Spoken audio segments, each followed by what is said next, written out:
De nouvelles images officielles, de nouveaux produits Cyberverse, de nouvelles sorties Kingdom dans le monde et des nouvelles images officielles de produits fraîchement annoncés. C'est ce qu'on va voir aujourd'hui dans le podcast de la semaine. Bienvenue sur TF Toybox, la chaîne qui passe en revue les figurines et qui vous informe des nouveautés Transformers sur Facebook, Instagram, Twitter.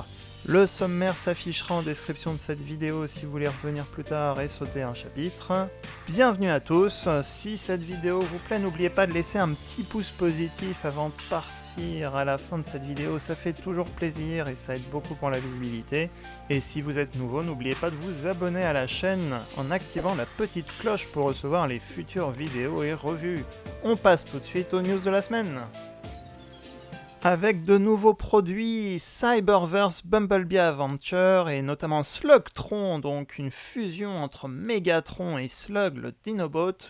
On savait qu'un nouveau dessin animé était en préparation, on savait aussi que les Dinobots seraient de la partie, donc on a ces premiers visuels de jouets qui rappellent un peu les Combiner Force de la gamme Robots in Disguise, des jouets très orientés enfants bien sûr. Pour cette gamme Cyberverse, Megatron, un tank et le Dinobot Slug qui auront la capacité de fusionner en Slugtron ici, un combiner à la sauce Combiner Force, mélange de Dinobot Autobot et de Decepticon. Et en face, on a le droit à Bumblebee et Swoop, là aussi des jouets assez simples, un Dinobot Swoop qui va se transformer en dinosaure et Bumblebee en voiture jaune. On ne sait même pas quel type de voiture, mais on aura donc la fusion Bumble Swoop, ce combiner qui sera donc en vente avec Bumblebee qui a droit à sa petite tête spécifique de combiner. Encore une fois, le design est très simple et le design et la simplicité de transformation est plus faite pour les enfants. Deux autres figurines dans la même gamme de l'Ultra Class, en tout cas des grands robots qui vont se transformer en véhicules. On aura bien sûr Optimus Prime avec des effets lumière et une armure Dinobot, j'imagine, et les rendus aussi 3D de Bumblebee en voiture et en mode robot, équipé aussi d'une armure dinosaure et des petites lumières. Nouveau visuel pour les un peu plus grands, l'Arche de la gamme Kingdom, le Titan Class, une photo du jouet cette fois du mode vaisseau spatial de l'Arche. Mode alternatif et également le mode robot sur ces nouveaux visuels.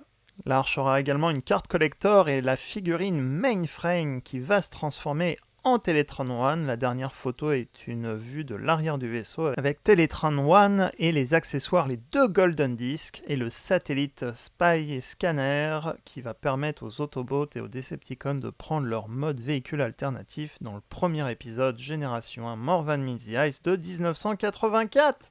C'est de la folie. En tout cas, si vous voulez en savoir plus sur le personnage Mainframe avant qu'il ne devienne Teletran One dans la gamme Kingdom, le hasard faisant bien les choses, j'ai fait justement une vidéo cette semaine sur Mainframe Action Masters de 1990, donc n'hésitez pas à la voir. Le lien s'affiche en haut et en description de cette vidéo si vous voulez cliquer et la voir plus tard.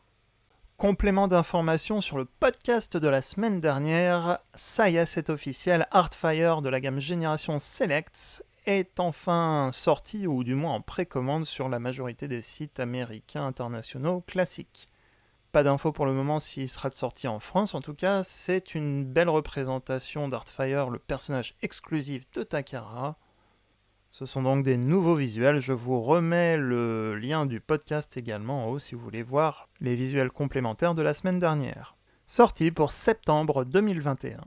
Après Galvatron, c'est au tour de Rodimus Prime, le Commander Class de la gamme Kingdom qui sort enfin en magasin en Australie en tout cas. Ce sont les premières sorties officielles de la figurine.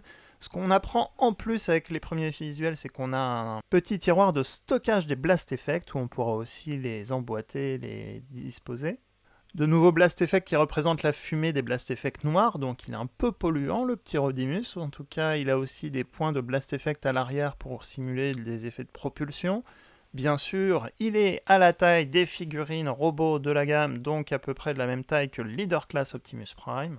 On a donc une photo du contenu de la boîte, beaucoup de points de connexion sur la remorque pour connecter des accessoires et on a donc des Blast Effects bleus, certains recyclés de Skylinks de mémoire et un Blast Effect spécifique pour la matrice Il a également en accessoire son canon qui se connecte à la remorque, un blaster, enfin un fusil, et l'épée de Primus. Deuxième sortie aux États-Unis, cette fois la Voyager Class Vac 3 Kingdom qui contient tout simplement Rhinox, le rhinocéros, qui est donc sorti dans certains magasins aux États-Unis.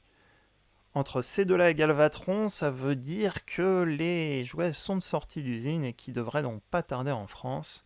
Et la bonne surprise trouvée aussi en magasin en Australie, c'est le Maximal T-Rex, le tyrannosaure repeint de Megatron.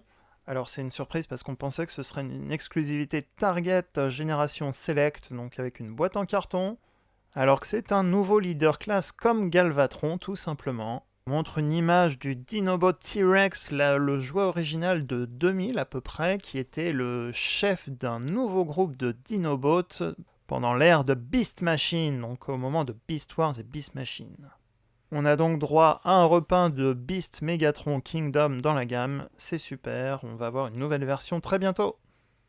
Petit fun fact également avec les nouveautés Kingdom et la vague 3, il y a des nouvelles cartes collector, dont ici une nouvelle carte pour Dinobot qui devient Dynomus, un hérald, un messager de Unicron.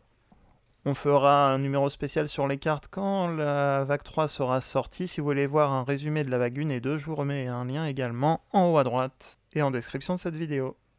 Les news de la semaine, c'est terminé. J'espère que ça vous a plu. N'hésitez pas à mettre en commentaire les autres news que vous auriez vues ou les sorties que j'aurais ratées pour les dire la semaine prochaine. Si ça vous a plu, comme d'habitude, n'oubliez pas de laisser un pouce positif avant de partir. Ça aide beaucoup pour la visibilité de la chaîne et ça fait toujours plaisir. Et si vous êtes nouveau, n'oubliez pas de vous abonner à la chaîne en activant la petite cloche. Retrouvez-nous également sur les réseaux sociaux Instagram, Facebook et Twitter. Et d'ici là, à très bientôt pour une prochaine vidéo.